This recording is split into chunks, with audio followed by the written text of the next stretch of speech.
Hello, my name's Dr. Elaine Allan, and today I'd like to share an initiative that I was part of, which resulted in co-production of a child rights-based higher education pedagogical materials.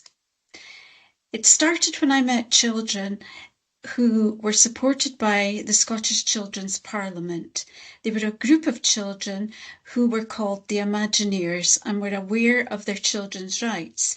They had invited me to be part of an initiative that they were trying to raise issues around, because I was a lecturer within Robert Gordon University in Aberdeen, and they felt that I could potentially influence students who would become advanced nurse practitioners and could learn about advocating a child's rights base to apply it to children's health care. So I felt very privileged that they had identified me in the first instance, but at the same time a bit nervous. They said to me, change people's thoughts on children's rights and make sure they pay attention to them. So they spoke about how I could become an unfeirty. Now, an unfeirty in Scotland is someone who is courageous in discussing children's issues to make a difference to children's lives. They speak up for and stand alongside children. But in English, that would be someone who was unafraid. So unafraid and unfeared is the same word. So from that experience, I decided that I had to advocate a child's rights-based approach to children's rights so that new advanced nurse practitioners would underpin their practice through it.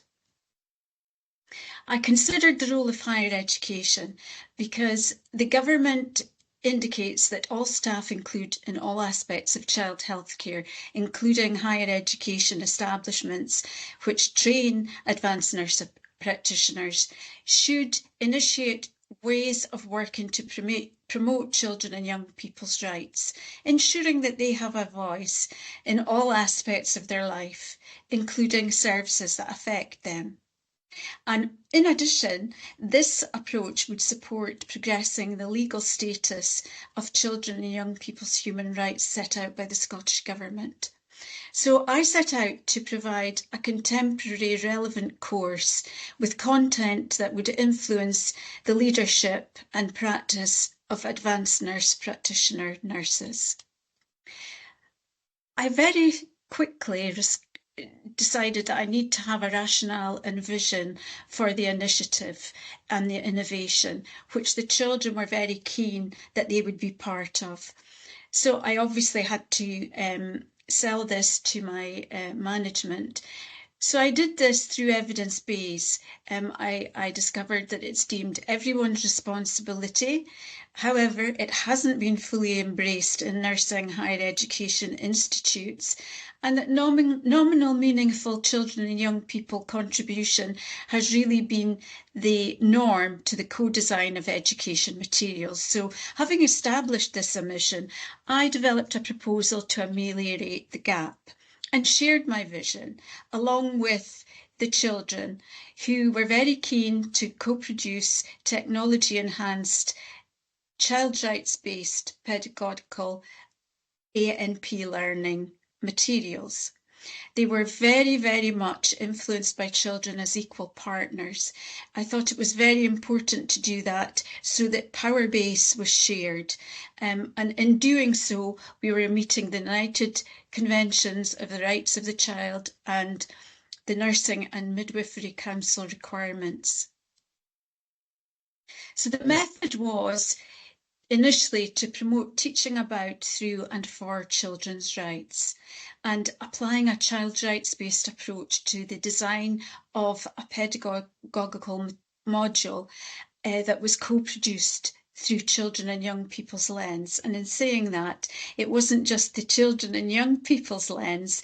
We actually were very fortunate that parents consented, along with children, that there would be a video that would be made so that children could interact one-to-one on an online teaching part of the module and speak directly to future advanced nurse practitioners. So it was a kind of a new way of children reaching out and engaging in a medium that they understood and really wanted to be part of. So they very actively participated. There was a group of 40 children aged 9 to 13 from across Aberdeen City Schools, and they discussed health issues important to them. But in addition, there was collaboration and support with partners like Aberdeen City Council, Robert Gordon University, the NHS, and others who were interested in supporting it. There was absolutely no financial backing for this, so we were all dependent on each other for resources. I was also very lucky that within my school, Dr. Errol Luders, who is our IT specialist and had recently completed a PhD in communication, was very keen to support this too. So we had child rights-based workshops that were facilitated by the Children's Parliament to ensure that children's voices were not only heard but acted upon. So these are some of the rich data comments that were made by some of the children, what they felt that advanced nurse practitioners should actually embed in their practice and learn about. And it was very interesting for me to see that quite a lot of what we had in the module was already covered, but there were definitely things that we could improve upon, and hopefully it would be more real for the students who were going to be advanced nurse practitioners in the future. You can see by the photograph that children were very busy and they recorded how they felt in any way they wanted, and we collected that data from play, from pictures, from anything that they wanted to write down, words. We just collected everything from every medium that the children felt was appropriate for them to divulge their needs and wishes. So we co-produced advanced nurse practitioner higher education materials based on 3 themes basically, and that was what children felt that they should know and what they should learn, how they should be within their role, and how they should treat children and respect children.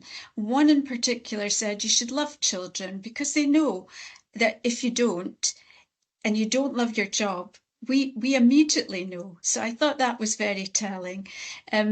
They were also keen to speak about mental health and well-being and about feelings, which is what their words were for how they would experience anxiety. And it was okay for them to feel the way they did. And they just wanted affirmation from advanced nurse practitioners. It was okay to feel this way and empower them to actually help themselves. They said, we don't always want you to make it better, but teach us how to make ourselves better, which I thought was very interesting as well. From that, we co-produced and incorporated what I was speaking about, a child-led teaching video, into the rights of the child, and we delivered that within online teaching. An article was published that outlined the whole process so that the model could be applied anywhere, and also contribute to progressing the rights of the child, not only locally, nationally, regionally, but internationally, and today worldwide as well. And so I'm very pleased to be doing that, and I'm sure I'm with a lot of like-minded people, which gladdens my heart. I have to say that the Queen's Nursing Institute were very good at giving me a blog, as did the School Nurse and Public Health Nurse Association, so that all the work could be highlighted and shared yet again. And also Robert Gordon University were keen for me to share my understanding and how a rights-based approach could be embedded in every faculty within the school, no matter which faculty or subject it was, so that a child's rights understanding was embedded within students for whichever profession they were going to come out. I spoke a little, I think, about how the children had persuaded me to become a person who was unafraid to speak up. And I think it's actually inspired a passion within me that I didn't know I had. So I'm hoping that I inspire passion within you too today. The impact was really quite interesting. This simulating learning opportunity supported student learning, engagement and assessment. It bridged the gap between theory and practice, and it came from the children themselves, their own voices, facilitating advanced nurse practitioner students to become effective and knowledgeable, so that when they're leaders and advanced health practitioners, their underpinning principle for everything they do is a child rights based approach. So the child's voice is definitely at the heart of everything they do. And it also increased peer understanding within my colleagues of complying with contemporary child rights based approach legislation and policy. There again, taking forward the principles of the United Nations Convention of the Rights of the Child. There's a couple of comments here that I don't need to read out to you, but it was really quite extraordinary and interesting and fulfilling to see that people were actually learning something from it, and that really this wasn't about what I was achieving. This was really about what the children had achieved. And so we shared everything with them. And that seemed to please the children quite a lot. So in terms of the results, it's very clear that in a supported environment, children and young people can and do collaborate to co-produce higher education institute teaching materials through their lens. That students' child rights-based approach knowledge increased across modules. 100% of students achieved their learning outcomes from this module, which is really, really satisfying, specifically for the children themselves, because we shared this with them. And that summative informative assignments demonstrated relevant child rights-based approach knowledge related to the field of their practice, whether they were a children's community nurse, a health visitor, or a school nurse. And 100% of students passed on their first attempt, with their grades weighted towards the high end, indicating student confidence in the child rights-based approach. Student satisfaction levels went up. It had been consistent for 3 years, but went up to 3 years.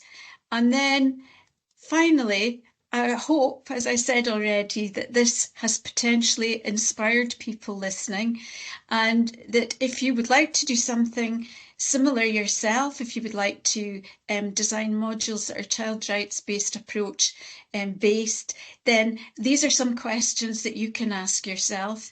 You'll have access to this presentation, so I won't go and read them all, but if you do it, that would be great.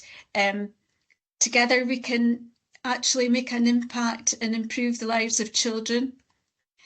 And the conclusion that I would like to say is that we can all educate to achieve children's rights, and never more so across the world is it needed now, and always will be, I'm sure. So thank you for listening.